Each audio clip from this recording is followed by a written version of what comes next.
Good morning, सत श्री अकाल, नमस्ते। आज मैं बात करने जा रहा हूँ कि भारत आज़ादी आईपीसी, सीआरपीसी और इंडियन एविडेंस एक्ट की। जो भारत में आईपीसी है, इंडियन पिनल कोड, भारतीय दंड संहिता, ये अंग्रेज़ों के द्वारा 1860 से अभी तक, आज़ादी के समय के बाद तक, अभी तक 2023 तक चलता आ रहा है। ये बहुत शर्म की बात है कि हमारे देश में आज़ादी के बाद भी अंग्रेज़ों के द्वारा बनाया हुआ कानून अभी तक चलता आ रहा है। इसे परिवर्तन करने का सुझाव बहुत सारे लोगों ने, एडवोकेट्स ने, विधिवेत्ता ने, जजेज ने दिया था, लेकिन आज पहली बार भारत में 11 अगस्त 2023 को भारत के होम मिनिस्टर अमित शाह जी के द्वारा 3 बिल पार्लियामेंट में पारित किए गए। फर्स्ट बिल था कि जो आईपीसी है उसे हम लोग बदल रहे हैं, आईपीसी को रिप्लेस करेंगे 1860 को भारतीय न्याय संहिता 2023 विधेयक के नाम से जानेंगे हम लोग। जो आईपीसी था उसे हम लोग परिवर्तित करके भारतीय न्याय संहिता विधेयक 2023 के नाम से जानेंगे। जो पहले आईपीसी की धाराएं थी, 511 सेक्शंस थे आईपीसी में। पहले जो अंग्रेज़ों के द्वारा बनाए गए जो भी कानून थे वो भारतीयों को न्याय देने के उद्देश्य से नहीं बनाए गए थे, भारतीयों को सिर्फ दंड देने के उद्देश्य से बनाए गए थे, दंड दे के भयभीत करने के उद्देश्य से बनाए गए थे, डराने धमकाने के उद्देश्य से बनाए गए थे, ताकि वो राज कर सके, इंडियन को हड़का के या डरा धमका के या अपना विस्तार कर सकें, विकास कर सकें, इसलिए बनाए गए थे। तो इसे ज़रूरत था चेंज करने की। तो भारत में 3 ऐसे बिल आ रहे हैं जिसे हम सभी भारतीयों को वेलकम, स्वागत करना चाहिए इस 3 बिलों को, क्योंकि ये भारत के द्वारा भारत के नागरिकों को दंड देने के उद्देश्य से नहीं बनाए जा रहे हैं। ये हमारे देश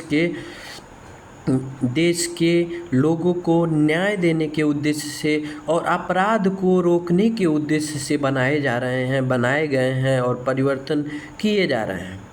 जो भारत के लोग हैं उनको जल्द से जल्द न्याय मिल सके, इसके लिए इस उद्देश्य से हमारे जो बिल आए हैं वो अमित शाह जी के द्वारा तीनों बिल बनाए जा रहे हैं। तो जो भारत में जो आईपीसी थी, जो वकील थे, पढ़ चुके थे, या यूनिवर्सिटी थी जो आईपीसी पढ़ा रही हैं, वो तो इस समय बहुत ही परेशान होंगी कि अब मुझे क्या फ़ायदा उस आईपीसी का, क्योंकि अब तो ये सारी चीज़ें चेंज हो गई हैं, परिवर्तित हो जाएंगी।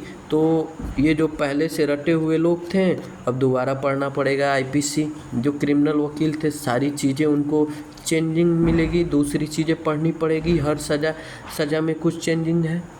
तो इसलिए जो भारत की आईपीसी थी, भारतीय दंड संहिता थी, उसे भारतीय न्याय संहिता 2023 विधेयक बनाया गया है।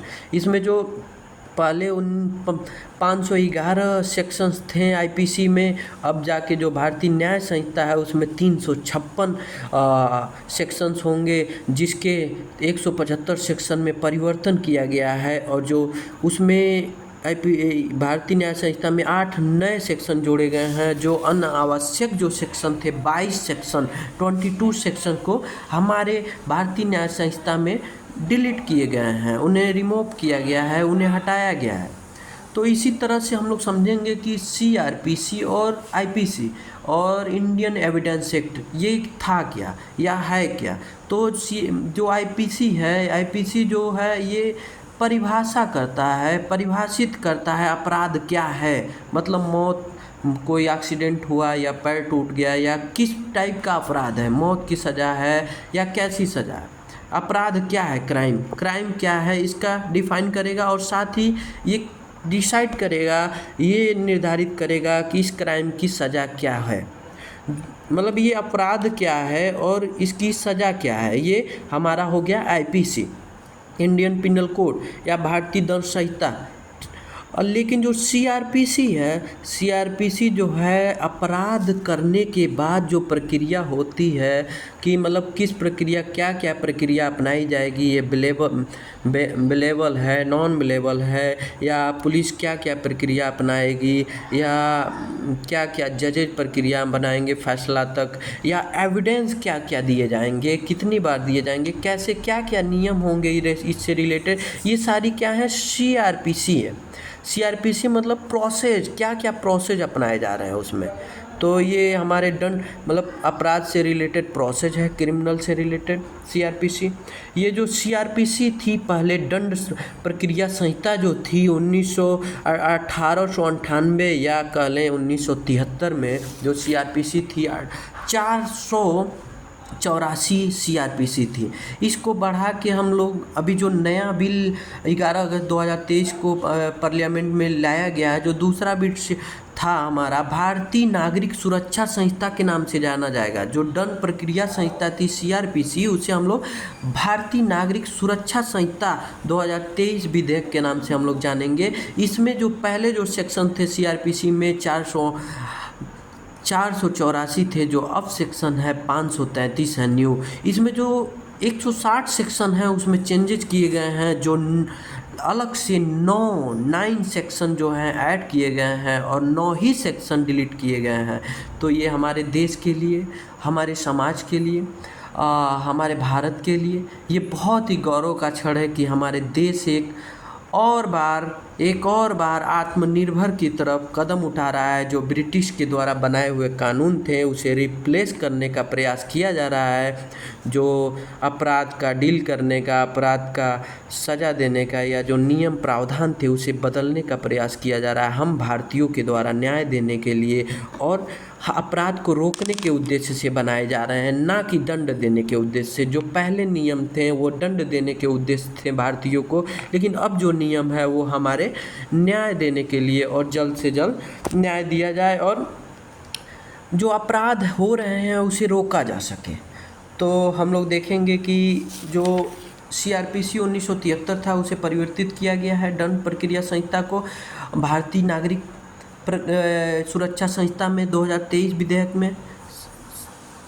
अब भारतीय साक्ष्य अधिनियम जो 1872 था, भारतीय साक्ष्य अधिनियम जो तीसरा बिल है 2023 का अमित शाह जी के द्वारा जो पारित किया गया है, जो भारतीय साक्ष्य अधिनियम 1872 था उसे हम लोग परिवर्तित करके भारतीय साक्ष्य विधेयक 2023 के नाम से हम लोग जानेंगे। इसमें जो पहले जो सेक्शन थे 167 सेक्शन थे। जो भारतीय साक्ष्य अधिनियम 1872 था उसमें 167 सेक्शन थे। जो अब है उसमें जो नए जो हैं भारतीय साक्ष्य विधेयक जो है 2023 जो लागू होने वाला है, जो पारित किया गया है माननीय गृह मंत्री के द्वारा, कोऑपरेटिव मिनिस्टर अमित शाह जी के द्वारा जो प्रस्तुत किया गया है पार्लियामेंट में तीनों बिल, उसमें से भारतीय साक्ष्य विधेयक 2023 है, जिसमें जो पहले जो 167 सेक्शंस थे एविडेंस एक्ट में, इंडियन एविडेंस एक्ट में, उस अब नए में 170 एविडेंस एक्ट सेक्शंस होंगे 170, और जो उसमें से 23 सेक्शंस है उसमें परिवर्तन किया गया है, चेंज किया गया है उसमें, और नए 8 सेक्शन जोड़े गए हैं। लगभग 5 सेक्शंस इसमें से डिलीट किए गए हैं जो अनावश्यक है। अब इसमें हम लोग देखेंगे कि इसका प्लान कैसे आया, क्योंकि आज तक हमारे देश में वही सीआरपीसी, आईपीसी और इंडियन एविडेंस एक्ट चले आ रहे थे, जो अंग्रेज़ों के द्वारा बनाए गए थे भारतीयों के लिए। आज़ाद हो गया हमारा भारत, कॉन्स्टिट्यूशन बन गया, लेकिन हमारा जो आईपीसी था, सीआरपीसी थे, इंडियन एविडेंस एक्ट था, वो हमारे पुराने के पुराने थे, ब्रिटिश गवर्नमेंट के द्वारा ही बनाए गए थे। तो इसके लिए बहुत चीज़ें, बहुत सारे एडवोकेट, बहुत सारे लोगों का सुझाव भी आता था कि आईपीसी बदली जाए, सीआरपीसी बदली जाए, इंडियन एविडेंस एक्ट बदली जाए, क्योंकि ये भारतीयों के द्वारा भारतीयों के लिए नहीं बनाया गया था, ये ब्रिटिश के द्वारा, जो अंग्रेज़ थे उनके द्वारा बनाया गया था। भारतीयों पे अत्याचार, भारतीयों को डराने के लिए, भयभीत करने के लिए, ताकि हुकूमत किया जा सके, उनको डरा धमका कर दंड देने के उद्देश्य से बनाया गया था। इसलिए न्याय देने के उद्देश्य से मार्च 2020 में रणवीर सिंह की अध्यक्षता में सेंट्रल गवर्नमेंट ने एक कमेटी बैठाई, जिसमें कुछ जज थे, दिल्ली डीजे पूर्व, मतलब जो पहले के पूर्व रिटायर्ड जज थे वो भी शामिल थे, और भी कुछ लोग शामिल थे रणवीर सिंह की अध्यक्षता में। जो वाइस चांसलर रणवीर सिंह की अध्यक्षता में मार्च 2020 में एक कमेटी बनाई गई कि जो सीआरपीसी है, जो आईपीसी है, जो इंडियन एविडेंस एक्ट है, उसमें क्या क्या इस समय के हिसाब को, इस समय के स्थिति को देखते हुए भारतीय समाज को न्याय देने के उद्देश्य से क्या क्या इसमें परिवर्तन किया जा सकता है, क्या क्या चेंजेज की जा सकती हैं। इसे एक नए भारतीय न्याय संहिता, भारतीय न्याय सुरक्षा संहिता, भारतीय साक्ष्य विधेयक बनाने के लिए एक कमेटी की स्थापना की गई थी। इसलिए जो 11 अगस्त 2023 को गृह मंत्री अमित शाह जी के द्वारा ये तीनों बिल पारित किए गए, ताकि इसमें चेंजेज लाया जा सके।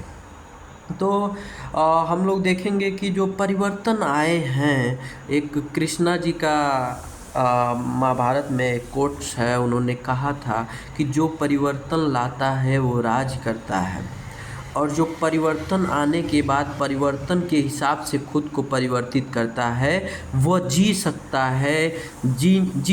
है। लेकिन जो अगर परिवर्तन के साथ खुद को परिवर्तित नहीं कर सकता है, या खुद को बदल नहीं सकता है बदलाव के साथ, वह निश्चित ही विनाश की ओर जाएगा, उसका विनाश हो ही जाएगा।